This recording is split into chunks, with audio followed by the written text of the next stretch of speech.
आज के इस पवित्र अवसर पर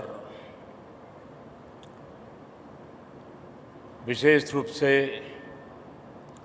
श्रीलंका से पधारे हुए श्रीलंका के महामहिम राष्ट्रपति श्रीमान मैत्रीपाल सिरिसेना जी, लोकसभा की अध्यक्षा आदरणीय सुमित्रा ताई जी,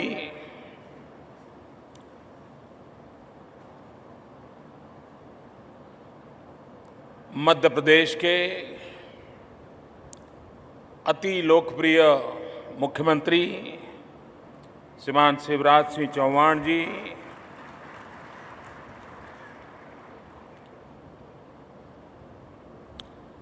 इस समारोह की एक विशेषता है कि यहाँ श्रीलंका के राष्ट्रपति जी भी विराजमान हैं और साथ साथ श्रीलंका के विपक्ष के नेता श्रीमान आर संपथन जी भी हमारे बीच में मौजूद है।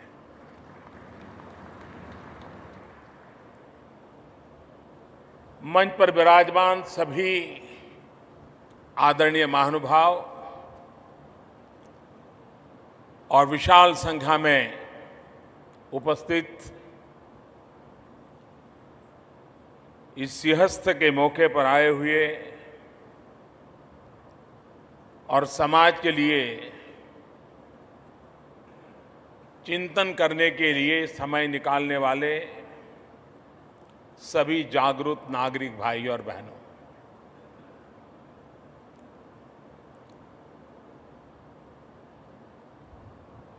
हम लोगों का एक स्वभाव दोष रहा है एक समाज के नाते कि हम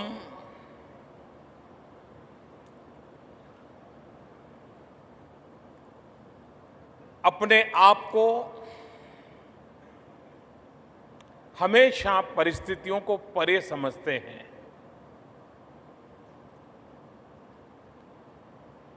हम उस सिद्धांतों में पले बड़े हैं कि जहां शरीर तो आता और जाता है, आत्मा के अमरत्व के साथ जुड़े हुए हम लोग हैं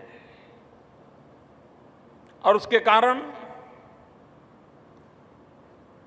हमारी आत्मा की सोच न हमें काल से बंधने बंध देती है, न हमें काल का गुलाम बनने देती है। लेकिन उसके कारण एक ऐसी स्थिति पैदा हुई कि हमारी इस महान परंपरा, ये हजारों साल पुरानी संस्कृति, इसके कई पहलू, वो परंपराएं किस सामाजिक संदर्भ में शुरू हुई, किस काल के गर्भ में पैदा हुई, किस विचार मंथन में से बीजारोपण हुआ, वो करीब करीब अलभ्य है। और उसके कारण ये कुंभ मेले की परंपरा कैसे प्रारंभ हुई होगी, उसके विषय में अनेक प्रकार के विविध मंत्र प्रचलित है। कालखंड भी बहुत बड़ा अंतराल वाला है। कोई कहेगा 1000 साल पहले तो कोई कहेगा 2000 साल पहले, लेकिन इतना निश्चित है कि परंपरा मानव जीवन की सांस्कृतिक यात्रा की पुरातन व्यवस्थाओं में से एक है। मैं अपने तरीके से जब सोचता हूं तो मुझे लगता है कि कुंभ का मेला वैसे 12 साल में एक बार होता है, और नासिक हो, उज्जैन हो, हरिद्वार हो, वहां 3 साल में एक बार होता है, प्रयागराज में 12 साल में एक बार होता है।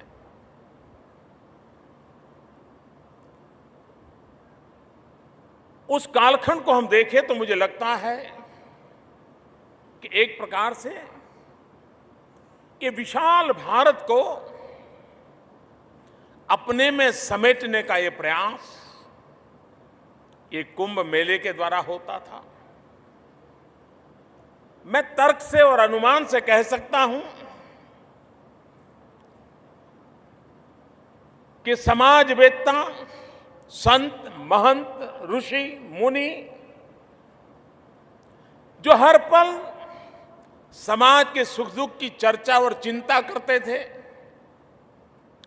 समाज के भाग्य और भविष्य के लिए नई नई विधाओं का अन्वेषण करते, इनोवेशन करते थे, इन्हें वे हमारे ऋषि जहां भी थे वे बाह्य जगत का भी रिसर्च करते थे और अंतर यात्रा को भी खोजने का प्रयास करते थे। तो यह प्रक्रिया निरंतर चलती रही, सदियों तक चलती रही, हर पीढ़ी दर पीढ़ी चलती रही।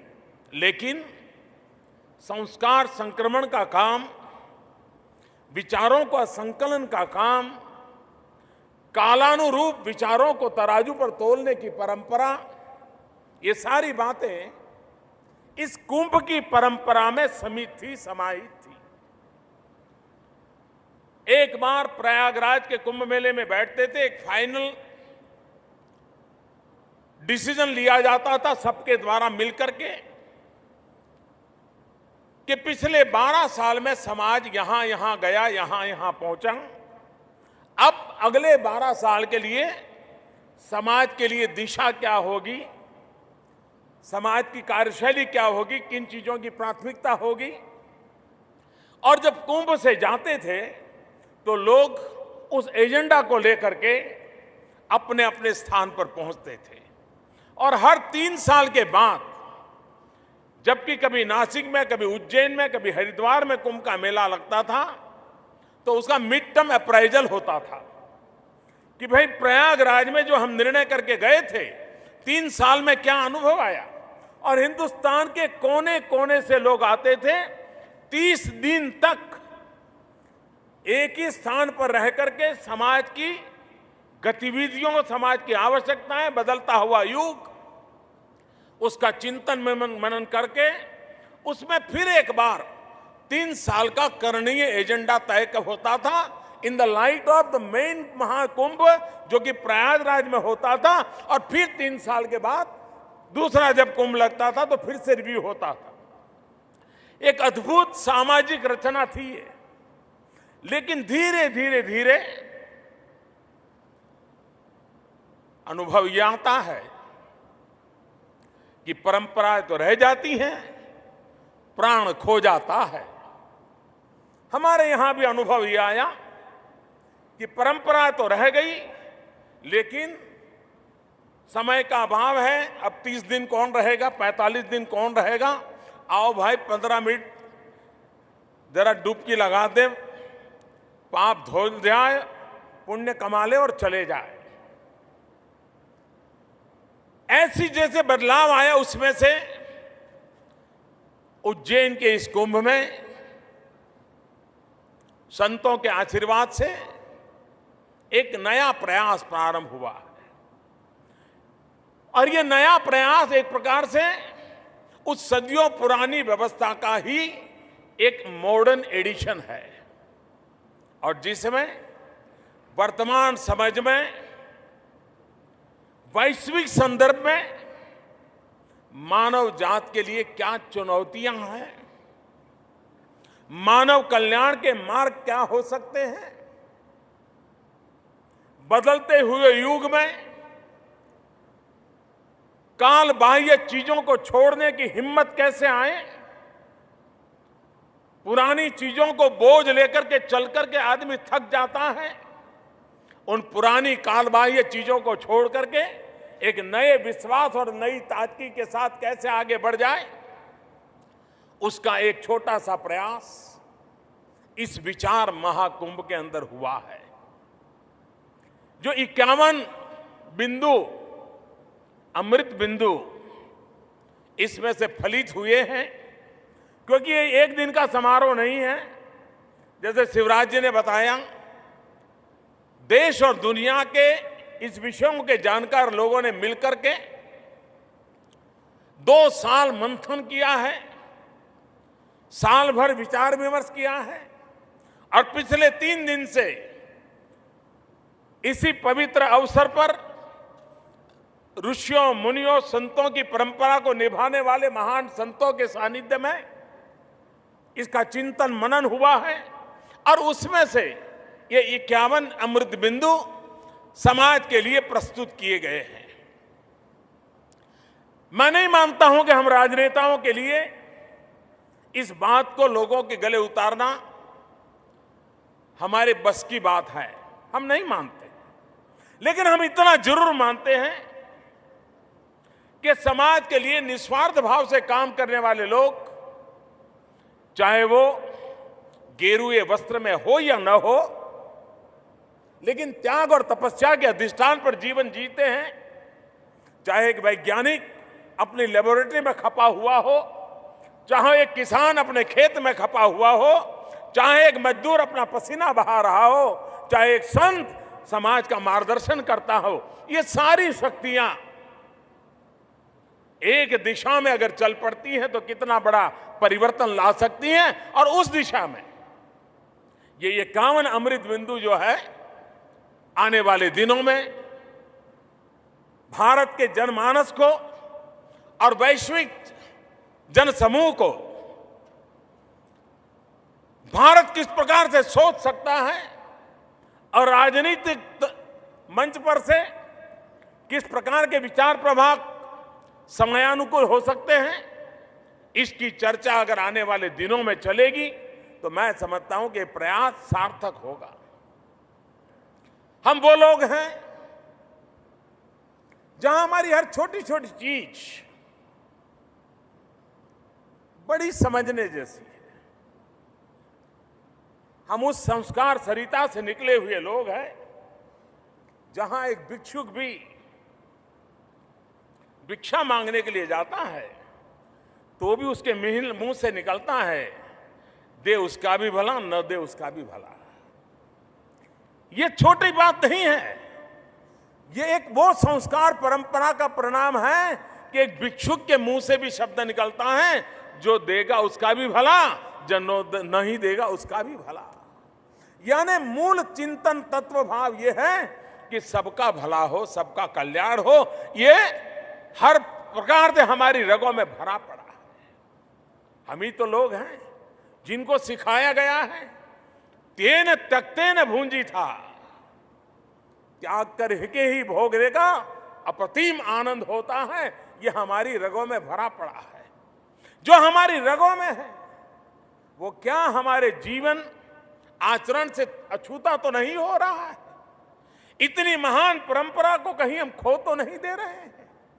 लेकिन कभी उसको जगजोर किया जाए तो अनुभव आता है कि नहीं, आज भी ये सामर्थ्य हमारे देश में पड़ा है। किसी समय इस देश के एक प्रधानमंत्री लाल बहादुर शास्त्री ने देश को आह्वान किया था कि सप्ताह में 1 दिन शाम का खाना छोड़ दीजिए, देश को अन्न की जरूरत है। और इस देश के कोटि कोटि लोगों ने तेन तख्तेन भूंजी था, इसको अपने जीवन में चरितार्थ करके दिखाया था। और कुछ पीढ़ी तो लोग अभी भी जिंदा है जो लाल बहादुर शास्त्री ने कहा था सप्ताह में 1 दिन खाना नहीं खाते, ऐसे लोग आज भी हैं। यही तो तेन तख्तेन भूंजी था का मंत्र हमारी रगों में पला है।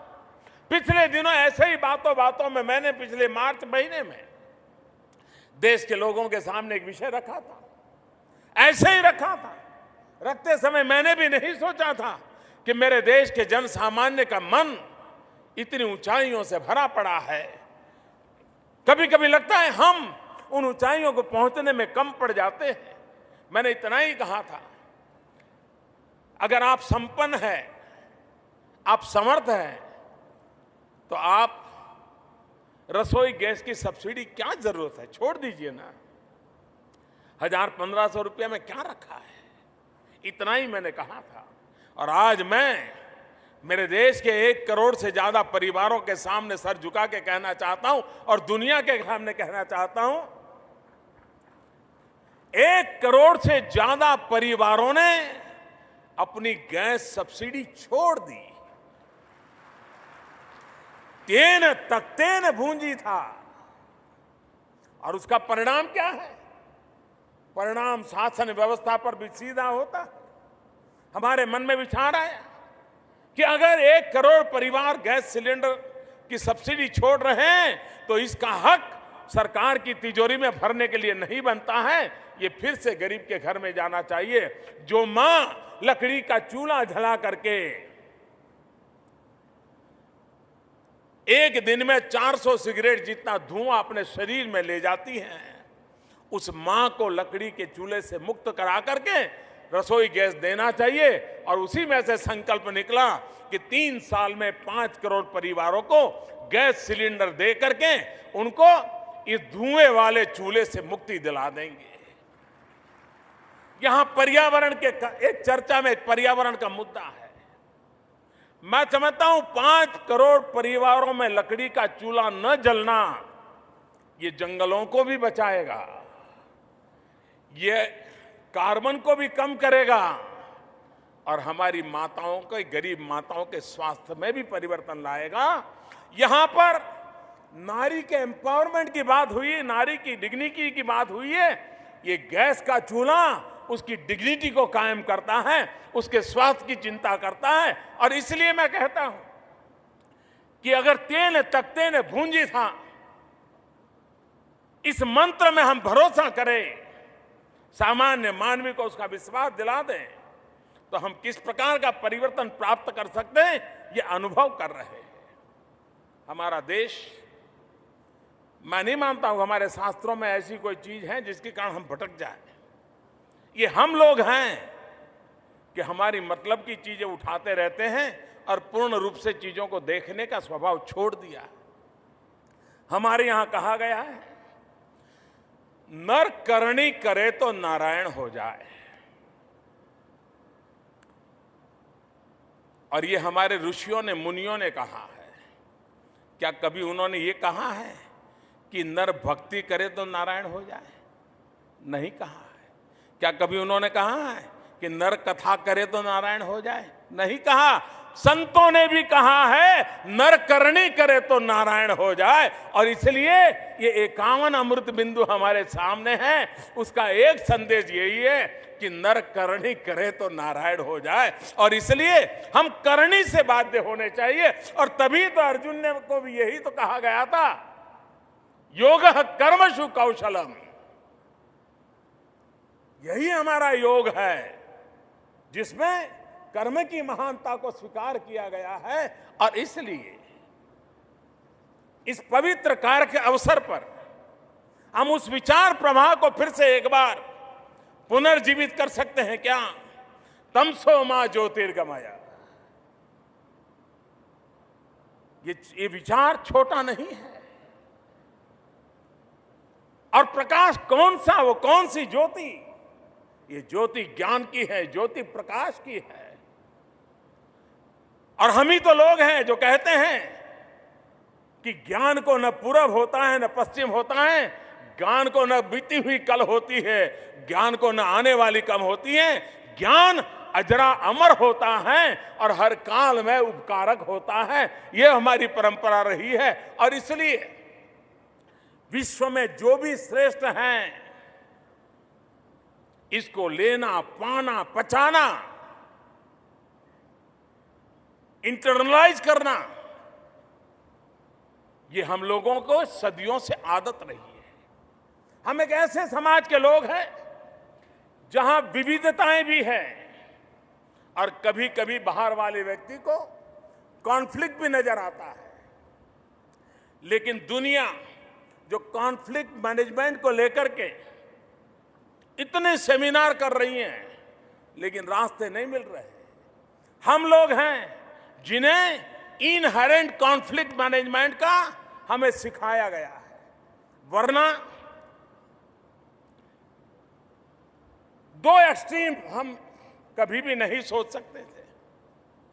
हम भगवान राम की पूजा करते हैं, जिन्होंने पिता की आज्ञा का पालन किया था, और हम वो लोग हैं जो प्रहलाद की भी पूजा करते हैं, जिसने पिता की आज्ञा का अवमानना की थी। कितना बड़ा कॉन्फ्लिक्ट। एक वो महापुरुष जिसने पिता की आज्ञा को माना, वो भी हमारे पूजनीय, और एक दूसरा महापुरुष जिसने पिता की आज्ञा का अनादर किया, वो भी हमारा महापुरुष। हम वो लोग हैं जिन्होंने माता सीता का प्रणाम करते हैं, जिसने पति और ससुर की इच्छा के अनुसार अपना जीवन दे दिया।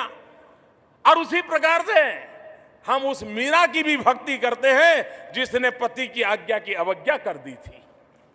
यानी हम किस प्रकार के कॉन्फ्लिक्ट मैनेजमेंट को जानने वाले लोग हैं। ये हमारी स्थिति का कारण क्या है? और कारण ये है कि हम हठवादिता से बंधे हुए लोग नहीं हैं, हम दर्शन के जुड़े हुए लोग हैं। और दर्शन तपी तपाई विचारों की प्रक्रिया और जीवन शैली में से निचोड़ के रूप में निकलता रहता है, जो समयानुकूल उसका विस्तार होता जाता है, उसका एक व्यापक रूप समय में आता है। और इसलिए हम उस दर्शन की परंपराओं से निकले हुए लोग हैं, जो दर्शन आज भी हमें इस जीवन के लिए जीने के लिए प्रेरणा देता है। यहां पर विचार मंथन में एक विषय यह भी रहा, वैल्यूज कैसे बदलते हैं। आज दुनिया में अगर आप में से किसी को अध्ययन करने का स्वभाव हो तो देखिए, दुनिया के समृद्ध देश जब वो चुनाव के मैदान में जाते हैं, तो वहां के राजनीतिक दल, राजनेता उनके चुनाव में एक बात बार बार उल्लेख करते हैं, और वो कहते हैं, हम हमारे देश में फैमिलीज वैल्यू को पुनः प्रस्थापित करेंगे। पूरा विश्व परिवार संस्था, पारिवारिक जीवन के मूल्य, उसका महात्म्य बहुत अच्छी तरह समझने लगा है। हम उसमें पले बढ़े हैं, इसलिए कभी उसमें छोटी सी भी इधर उधर हो जाता है, पता नहीं चलता है कि हम कितना बड़ा नुकसान कर रहे हैं।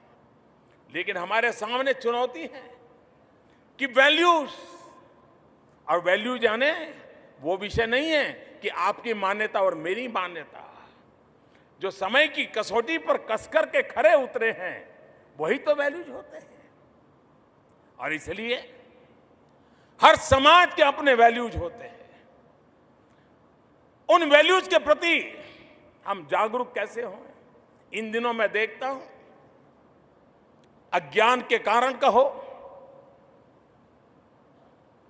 या तो इंफीरियरिटी कॉम्प्लेक्स के कारण कहो, जब कोई बड़ा संकट आ जाता है, बड़ा विवाद आ जाता है, तो हम ज्यादा से ज्यादा ये कह करके भाग जाते हैं, ये तो हमारी परंपरा है। आज दुनिया इस प्रकार की बातों को मानने के लिए तैयार नहीं है।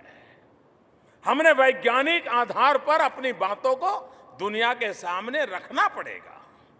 और इसलिए यही तो कुंभ के काल में ये विचार विमर्श आवश्यकता है, जो हमारे मूल्यों की, हमारे विचारों की धार निकाल सके। हम जानते हैं, कभी कभी जिनके मुंह से परंपरा की बात सुनते हैं, यही देश ये मान्यता से ग्रस्त था कि हमारे ऋषियों ने, मुनियों ने, संतों ने समंदर पार नहीं करना चाहिए, विदेश नहीं जाना चाहिए, ये हम लोग मानते थे। और एक समय था जब समंदर पार करना बुरा माना जाता था, वो भी एक परंपरा थी। लेकिन काल बदल गया। वही संत अगर आज विश्व भ्रमण करते हैं, सातों समंदर पार करके जाते हैं, परंपराएं उनके लिए कोई रुकावट नहीं बनती हैं, तो और चीजों में परंपराएं क्यों रुकावट बननी चाहिए? ये पुनर्विचार करने की आवश्यकता है। और इसलिए परंपराओं के नाम पर अवैज्ञानिक तरीके से बदले हुए युग को, बदले हुए समाज को मूल्यों के अधिष्ठान पर जीवित रखते हुए उसको मोड़ना, बदलना, दिशा देना, ये हम सबका कर्तव्य बनता है, हम सबका दायित्व बनता है। और उस दायित्व को अगर हम निभाते हैं तो मुझे विश्वास है कि हम समस्याओं का समाधान खोज सकते हैं। आज विश्व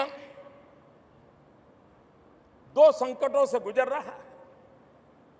एक तरफ ग्लोबल वार्मिंग, दूसरी तरफ आतंकवाद। क्या उपाय है इसका? आखिर इसके मूल में कौन सी चीजें पड़ी हैं? होलियर देन दाओ, तेरे रास्ते से मेरा रास्ता ज्यादा सही है। यही तो भाव है जो कॉन्फ्लिक्ट की ओर हमें घसीटता ले चला जा रहा है। विस्तारवाद यही तो है जो हमें कॉन्फ्लिक्ट की ओर ले जा रहा है। युग बदल चुका है। विस्तारवाद समस्याओं का समाधान नहीं है। हम हॉरिजॉन्टल कितने ही जाएं, समस्याओं का समाधान नहीं है। हमें वर्टिकल जाने की आवश्यकता है। अपने भीतर को ऊपर उठाने की आवश्यकता है। व्यवस्थाओं को आधुनिक करने की आवश्यकता है। नई ऊंचाइयों को पार करने के लिए उन मूल्यों को स्वीकार करने की आवश्यकता होती है। और इसलिए समय रहते हुए मूलभूत चिंतन के प्रकाश में, समय के संदर्भ में आवश्यकताओं की उपज के रूप में नई विधाओं को जन्म देना होगा। वेद सब कुछ है, लेकिन उसके बाद भी हम ही लोग हैं जिन्होंने वेद के प्रकाश में उपनिषदों का निर्माण किया। उपनिषद में बहुत कुछ है, लेकिन समय रहते हमने भी वेद के प्रकाश में उपनिषद के प्रकाश में स्मृति और श्रुतियों को जन्म दिया। और उसी और स्मृति और श्रुतियां जो उस कालखंड को दिशा देती है, उसके आधार पर हम चले। आज हम में से किसी को वेद के नाम भी मालूम नहीं होंगे, लेकिन वेद के प्रकाश में उपनिषद के प्रकाश में श्रुति और स्मृति वो आज भी हमें दिशा देती है। समय की मांग है कि अगर 21वीं सदी में मानव जात का कल्याण करना है तो चाहे वेद के प्रकाश में उपनिषद रही हो, उपनिषद के प्रकाश में स्मृति और श्रुति रही हो, तो स्मृति और श्रुति के प्रकाश में 21वीं सदी के मानव के कल्याण के लिए किन चीजों की जरूरत है, ये 51 अमृत बिंदु शायद पूर्णतः न हो, कुछ कमियां उसमें भी हो सकती है। क्या हम हर कुंभ के मेले में ऐसे अमृत बिंदु निकाल करके आ सकते हैं? मुझे विश्वास है कि हमारा इतना बड़ा समागम, कभी कभी मुझे लगता है दुनिया हमें कहती है कि हम बहुत ही अनऑर्गेनाइज लोग हैं, बड़े ही विचित्र प्रकार का जीवन जीने वाले, बाहर वालों के नजर में हम देखते हैं, लेकिन हमें अपनी बात दुनिया के सामने सही तरीके से रखने की आती नहीं है। और जिनको रखने की जिम्मेवारी है और जिन्होंने इस प्रकार के काम को अपना प्रोफेशन स्वीकार किया है, वे भी समाज का जैसा स्वभाव बना है शॉर्टकट पर चले जाते हैं। हमने देखा है कुंभ मेला यानी एक ही पहचान बना दी गई है, नागा साधु। उनकी फोटो निकालना, उनका प्रचार करना, उनको दर्शन के लिए जाना, इसी के आसपास उसको सीमित कर दिया गया है। क्या दुनिया को हम गर्व के साथ कह सकते हैं कि हमारे देश के लोगों की कितनी बड़ी ऑर्गेनाइजिंग कैपेसिटी है? क्या ये कुंभ मेले का कोई सर्कुलर निकला था क्या? निमंत्रण कार्ड गया था क्या? हिंदुस्तान के हर कोने में और दुनिया में रहते हुए भारतीय मूल के लोगों को कोई इनविटेशन कार्ड गया था क्या? कोई 5 स्टार होटलों का बुकिंग था क्या? एक शिप्रा मां के नदी किनारे पर उसकी गोद में हर दिन यूरोप के कोई छोटे से देश की जनसंख्या जितने लोग इकट्ठे आते हो, 30 दिन तक आते हो। जब प्रयागराज में कुंभ का मेला हो, तब गंगा मैया के किनारे पर यूरोप का एक आध देश डेली इकट्ठा होता हो, रोज नए लोग आते हो जाते हो, और कोई भी संकट ना आता हो। ये मैनेजमेंट की दुनिया का एक सबसे बड़ी घटना है। लेकिन हम भारत का ब्रांडिंग करने के लिए हमारी इस ताकत का परिचय नहीं करवा रहे। मैं कभी कभी कहता हूं हमारे हिंदुस्तान का चुनाव दुनिया के लिए अजूबा है कि इतना बड़ा देश दुनिया के कई देशों से ज्यादा वोटर और हमारा इलेक्शन कमीशन आधुनिक टेक्नोलॉजी का उपयोग करते हुए सुचारू रूप से पूरा चुनाव प्रबंधन करता है। विश्व के लिए, प्रबंधन के लिए ये सबसे बड़ा केस स्टडी है, सबसे बड़ा केस स्टडी है। मैं तो दुनिया की बड़ी बड़ी यूनिवर्सिटीज को कहता हूं कि हमारे इस कुंभ मेले की मैनेजमेंट को भी एक केस स्टडी के रूप में दुनिया की यूनिवर्सिटियों ने स्टडी करना चाहिए। हमने अपने वैश्विक रूप में अपने आप को प्रस्तुत करने के लिए दुनिया जो भाषा समझती है उस भाषा में रखने की आदत भी समय की मांग है। हम अपनी बात को अपने ही तरीके से कहते रहेंगे तो दुनिया के गले नहीं उतरेगी। विश्व जिस बात को जिस भाषा में समझता है, जिस तर्क से समझता है, जिस आधारों के आधार पर समझ पाता है, वो हमें समझाने का प्रयास इस चिंतन मनन के द्वारा तय करना पड़ेगा। ये जब हम करते हैं तो मुझे विश्वास है कि इस महान देश की सदियों पुरानी ये विरासत वो सामाजिक चेतना का कारण बन सकती है, युवा पीढ़ी के आकर्षण का कारण बन सकती है। और मैं जो 51 बिंदु है उसके बाहर एक बात मैं सभी अखाड़े के अधिष्ठाताओं को, सभी परंपराओं के संत महात्माओं को मैं आज एक निवेदन करना चाहता हूं, प्रार्थना करना चाहता हूं। क्या यहां से जाने के बाद हम सभी अपनी परंपराओं के अंदर एक सप्ताह का विचार कुंभ हर वर्ष अपने भक्तों के बीच में कर सकते हैं क्या? मोक्ष की बातें करें, जरूर करें, लेकिन एक सप्ताह ऐसा हो कि जहां धरती की सच्चाइयों के साथ पेड़ क्यों उगाना चाहिए, नदी को स्वच्छ क्यों रखना चाहिए, बेटी को क्यों पढ़ाना चाहिए, नारी का गौरव क्यों करना चाहिए, वैज्ञानिक तरीके से और देश भर के विद्वत जनों को बुला करके, जिनकी धर्म में आस्था न हो, जो परमात्मा में विश्वास न करता हो, उसको भी बुला करके जरा बताओ तो भाई।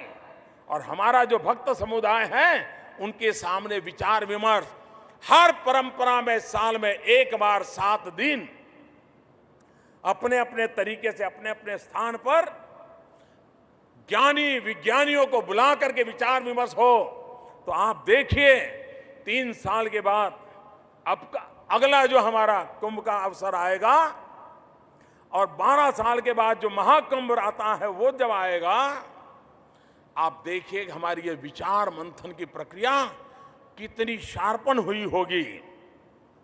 दुनिया हमारे विचारों को उठाने के लिए तैयार होगी। जब अभी पेरिस में पूरा विश्व क्लाइमेट को लेकर के चिंतित था, भारत ने एक अहम भूमिका निभाई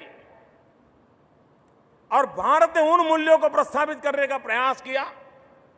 एक पुस्तक भी प्रसिद्ध हुई कि प्रकृति के प्रति प्रेम का धार्मिक जीवन में क्या क्या महत्व रहा है, और पेरिस के दुनिया के सामने लाइफस्टाइल को बदलने पर बल दिया। ये पहली बार हुआ है। हम वो लोग हैं जो पौधे में भी परमात्मा देखते हैं, हम वो लोग हैं जो जल में भी जीवन देखते हैं, हम वो लोग हैं जो चांद और सूरज में भी अपने परिवार का भाव देखते हैं। हम वो लोग हैं जिनको आज शायद अंतर्राष्ट्रीय अर्थ दिवस मनाया जाता होगा, पृथ्वी दिवस मनाया जाता होगा, लेकिन हम तो वो लोग हैं जहां बालक सुबह उठ करके जमीन पर पैर रखता था तो मां कहती थी कि बेटा बिस्तर पर से जमीन पर जब पैर रखते हो तो पहले ये धरती मां को प्रणाम करो, उसकी माफी मांगो, कहीं तेरे से इस धरती मां को पीड़ा न हो जाए। आज हम धरती दिवस मनाते हैं, हम तो सदियों से इस परंपरा को निभाते आए हैं। हम ही तो लोग हैं जहां मां बालक को बचपन में कहती है कि देखो ये पूरा ब्रह्मांड तुम्हारा परिवार है, ये चांदा जो है ना, ये चांदा तेरा मामा है, ये सूरज तेरा दादा है। ये प्रकृति को अपना बनाना, ये हमारी विशेषता रही है। सहज रूप से हमारे जीवन में प्रकृति का प्रेम, प्रकृति के साथ संघर्ष नहीं, सहजीवन के संस्कार हमें मिले हैं। और इसलिए जिन बिंदुओं को लेकर के आज हम चलना चाहते हैं, उन बिंदुओं के पर विश्वास रखते हुए, और जो काल बाह्य है उसको छोड़ना पड़ेगा। हम काल बाह्य चीजों के बोझ के बीच जी नहीं सकते हैं। और बदलाव कोई बड़ा संकट है, ये डर भी मैं नहीं मानता हूं कि हमारी ताकत का परिचय देता है। अरे बदलाव आने दो, बदलाव ही तो जीवन होता है। मरी पड़ी जिंदगी में बदलाव नहीं होता है, जिंदा दिल जीवन में ही तो बदलाव होता है। बदलाव को स्वीकार करना चाहिए। हम सर्वसमावेशक लोग हैं, हम सबको जोड़ने वाले लोग हैं। ये सबको जोड़ने का हमारा सामर्थ्य है, ये कहीं कमजोर तो नहीं हो रहा। अगर हम कमजोर हो गए तो हम जोड़ने का दायित्व तो नहीं निभा पाएंगे, और शायद हमारे सिवा कोई जोड़ पाएगा कि नहीं पाएगा ये कहना कठिन है। इसलिए हमारा वैश्विक दायित्व बनता है कि जोड़ने के लिए भी हमारे भीतर जो विशिष्ट गुणों की आवश्यकता है, उन गुणों को हमें विकसित करना होगा। क्योंकि संकट से भरे जनजीवन को सुलभ बनाना हम लोगों ने दायित्व लिया हुआ है। और हमारे ऋषियों मुनियों की इस महान परंपरा ज्ञान के भंडार है, अनुभव की एक महान परंपरा रही है। उसके आधार पर हम इसको लेकर के चलेंगे तो मुझे पूरा विश्वास है कि जो अपेक्षाएं हमसे हैं वो पूरी होगी। आज ये समारोह संपन्न हो रहा है। मैं शिवराज जी को और उनकी पूरी टीम को हृदय से बहुत बहुत बधाई देता हूं। इसने उत्तम योजना के लिए बीच में प्रकृति ने कसौटी कर दी। अचानक आंधी आई, तूफान सा बारिश आई, कई भक्तजनों को जीवन अपना खोना पड़ा, लेकिन कुछ ही घंटों में व्यवस्थाओं को फिर से ठीक कर दी। मैं उन सभी 40,000 के करीब मध्य प्रदेश सरकार के छोटे मोटे साथी इस सेवा में रत हैं, मैं विशेष रूप से उनको बधाई देना चाहता हूं कि आपके इस प्रयासों के कारण सिर्फ मेला संपन्न हुआ ऐसा नहीं है, आपके इन उत्तम प्रयासों के कारण विश्व में भारत की एक छवि भी बनी है। भारत के सामान्य मानवी के मन में हमारा अपने ऊपर एक विश्वास बढ़ता है इस प्रकार की चीजों से। और इसलिए जिन 40,000 के करीब लोगों ने 30 दिन रात मेहनत की है, उनको भी मैं बधाई देना चाहता हूं। मैं उज्जैन वासियों का भी हृदय से अभिनंदन करना चाहता हूं। उन्होंने पूरे विश्व का यहां स्वागत किया, सम्मान किया, अपने मेहमान की तरह सम्मान किया। और इसलिए उज्जैन के, मध्य प्रदेश के नागरिक बंधु भी अभिनंदन के बहुत बहुत अधिकारी हैं, उनको भी हृदय से बहुत बहुत अभिनंदन करता हूं। और अगले कुंभ के मेले तक हम फिर एक बार अपनी विचार यात्रा को आगे बढ़ाएं। इसी शुभकामनाओं के साथ आप सबका बहुत बहुत धन्यवाद। फिर एक बार सभी संतों को प्रणाम, और उनके आशीर्वाद, उनका सामर्थ्य, उनकी व्यवस्थाएं इस चेज को आगे चलाएगी। इसी अपेक्षा के साथ सबको प्रणाम। हम ही हमारे बीच अपनों को विदाई भी दे पाते हैं, स्वागत भी कर पाते हैं। वो सौभाग्य लोकसभा को नहीं है।